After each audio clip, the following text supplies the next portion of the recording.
Kabar gembira bagi masyarakat Kota Prabu Muli, pasalnya Balai Latihan Kerja UPT Pusat terbesar di Sumatera resmi dibangun tahun ini dengan cara bertahap. Kepastian tersebut setelah sebelumnya Wali Kota Ridho Yahya bersama Disnaker melakukan kunjungan ke Kemenaker untuk menyerahkan hibah 68 hektar lahan. Kepala Dinas Tenaga Kerja Kota Prabu Muli Bambang mengaku, keberhasilan rencana pembangunan BLK atas kerja keras semua pihak. Kini pemerintah kota tinggal menunggu peletakan batu pertama yang direncanakan pertengahan tahun ini. Beliau mendukung segera terlaksananya pembangunan UPT Pusat Balai Latihan Kerja di Kota Prabu Muli. Tahun ini akan dibangun dan itu ditanyakan langsung, diberitakan kepada Pak Dirjen. Pak Dirjen mengatakan ke Prabu Muli sudah siap, lahannya juga sudah kita tinjau.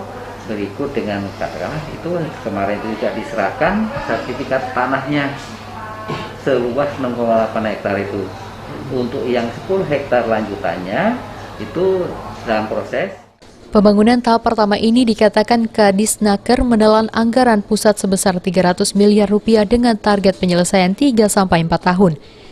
Bangunan dirancang menyesuaikan kontur tanah yang berbukit dengan konsep green building.